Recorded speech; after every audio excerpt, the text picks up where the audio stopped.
les infos du Congo. Je vous invite sur le meilleur blog de Belgique, www.banamikili.skyblog.com.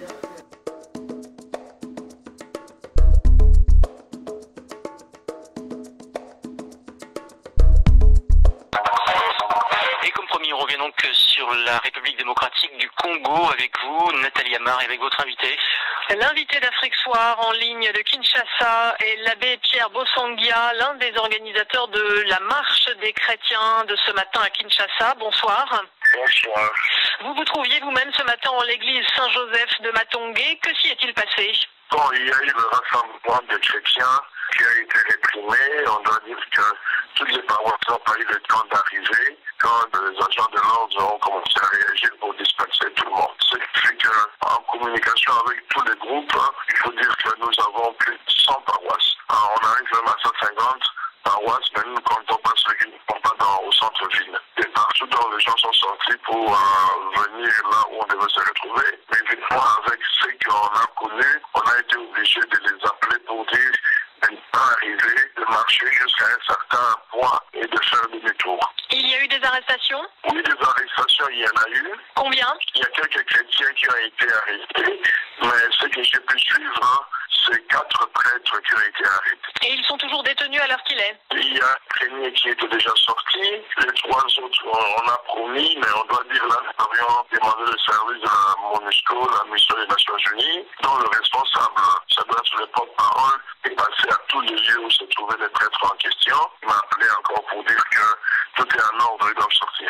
La MONUSCO qui n'était pas intervenue ce matin au moment des accrochages entre la police et les manifestants? Non, justement, la MONUSCO est arrivée après, sur notre appel, et effectivement, si la MONUSCO n'était pas arrivée, ce serait encore pire. Abbé Pierre Bosangia, cette marche avait été interdite. Pourquoi l'avez-vous maintenue et est-ce que vous vous attendiez à ce que cela tourne comme ça? Bon, nous avons appris que la marche était interdite, mais les organisateurs ne le savaient pas. Ça, c'est un. De deux, même s'ils le savaient, parce que officiellement, mais il y a eu quand même des gens qui en parlaient déjà hier dans l'après-midi, mais on ne pouvait plus rien faire parce qu'ils ont fermé la chaîne de télévision catholique, ils ont fermé la chaîne de la radio catholique. C'est justement par ces chaînes qu'on aurait pu peut-être donner le message à tout le monde. Et puisqu'on avait ces chaînes, on ne pouvait plus parler, on a laissé faire. Tout le monde avait déjà reçu les instructions. C'est hier dans l'après-midi qu'on a entendu des rumeurs comme quoi la marche est annulée. Mais nous nous sommes demandé pourquoi ça devait être annulé, parce que nous avons informé. Effectivement, d'après certains qui auraient vu une lettre que le gouverneur lui-même a commenté à la télé, il aurait dit effectivement qu'il interdit la marche. Mais la Constitution ne dit pas qu'on demande une permission. La Constitution dit qu'on informe. Alors, donc, il n'avait pas à permettre ou pas. Mais à interdire comme autorité, nous voulons bien, mais c'était tard. Aujourd'hui, vous demandez la vérité sur les élections, vous demandez la démission de la CENI, la Commission électorale indépendante, mais Joseph Kabila a été déjà déclaré réélu.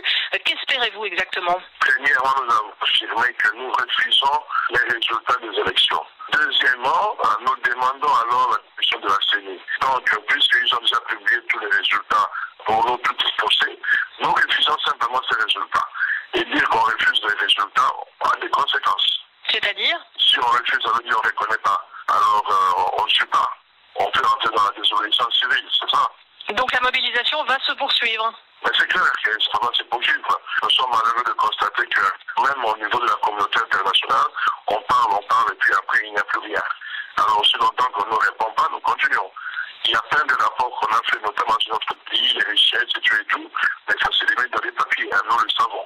Alors, ce qui fait que nous regrettons, c'est comme ça que nous avons dit, nous refusons les résultats. Dans cette contestation, les partis politiques sont au second plan. Ils suivent, si on peut dire, le mouvement que vous avez initié. Pourquoi est-ce que c'est l'Église qui prend la tête de la révolte contre ces élections? Parce que vous savez que l'Église a toujours prêché la vérité et nous y tenons. Quand nous parlons de l'Église dans ce contexte précis, n'oubliez pas qu'il s'agit d'abord de l'Église peuple de Dieu, c'est un dynamique. Nos prêtres ne sommes que des aumôniers. Mais l'essentiel, c'est que pour nous, les valeurs chrétiennes, les valeurs humaines, les valeurs démocratiques, nous les tenir à cela.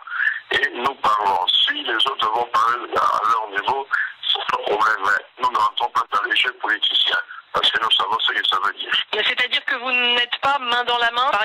l'UDPS d'Étienne Tshisekedi. Vos objectifs ne sont pas les mêmes. Non, absolument.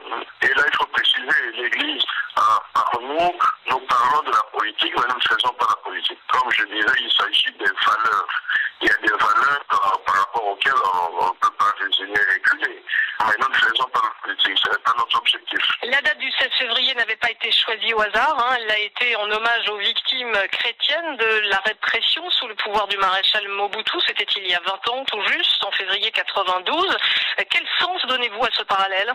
Comme nous l'avons dit dans notre message, nous ne voulons pas que le sang de ces martyrs qui sont tombés il y a 20 ans, et ce sang écoulé inutilement.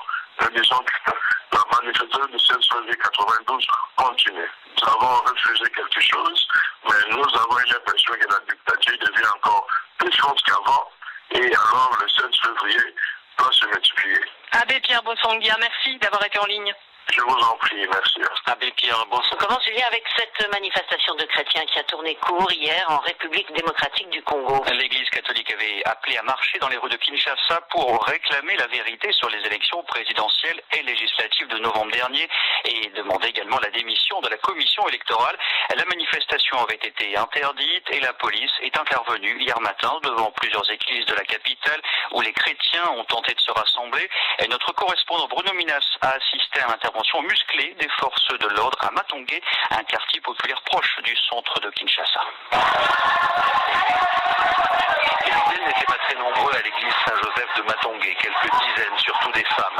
Les patrouilles les avaient déjà dissuadées de prendre la rue, et c'est dans l'enceinte de l'église, sur le parvis, qu'elles s'étaient rassemblées pour chanter quand une pluie de lacrymogènes leur est tombée dessus.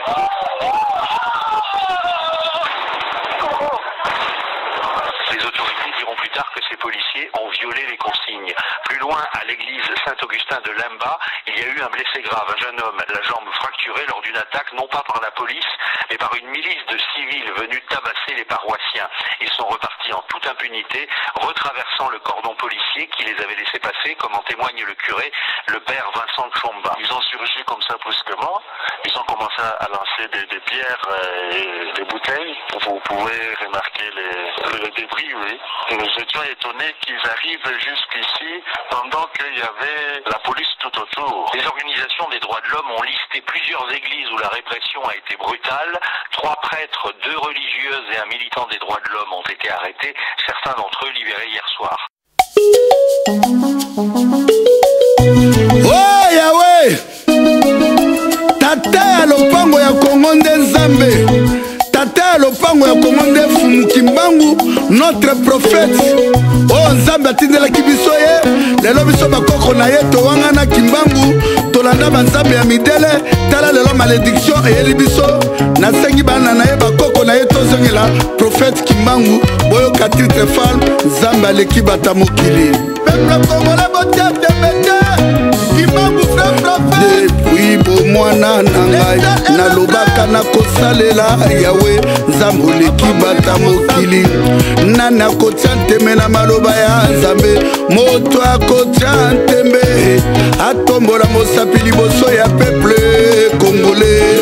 Yawe, peuple congolais botatema souffrance. Depuis bo jeunesse na ngai, napesaka foi nanga mpona Congo, nalobaka nakosalela peuple congolais, nakotrahi jamais mabele ya Congo. Moto akotia nteme na maloba nazali koloba, atombola mosapi liboso ya peuple congolais. Yawe, biso moko bakongolais tozali témoin. Tata lopango nde Yawe, tata lopanga Kongo nde Nzambe, Nzambe oleki bata mokili, Nzambe oleki bata mokili. Fumu Kimbangu, vrai prophète. Fumu Simo Kimbangu, amona pasi na mabele ya Kongo, botala pasi na minyokoli, yango ekoti na mabele ya Kongo. Biso moko ba Congolais, toanga na prophète Kimbangu. Pourquoi? Oh Yahweh, ikelenga mo Yahweh, oh Yahweh, nazaboli prophète Kimbangu. Oya mabele ya Afrika kosa moyindo, biso bana na yo, toanga na prophète na biso. akabolaki mokili na ye na biteli minei epai ya barabe aye kotinda profeti Mohamed lelo bamisima baonganaka profeti na bango te nazi aye kotinda babudiste omonaka lelo awa babudiste nyonso nsima ya chef spirituel na bango na Israel aye kotinda Moïse Aaron Josué o lelo basali nzambe ya Congo bakosi peuple congolais tokoma koadore mindele tokoma koadore banzambe ya mindele c'est pas vrai oh yawe kimbangu zongela banana yo esanga imakasi na bundela mboka na yo mboka ya noirite mboka ya bakanda mboka ya duelenga mboka bakoko batikalaka biso yamamapita yawe tata lopango nde nzambe tata lopango kongo nde yawe nzambe oleki bato ya mokili nzambe oleki bato ya mokili lelo tomoni baeglize ebele babotoli biso mboka yawe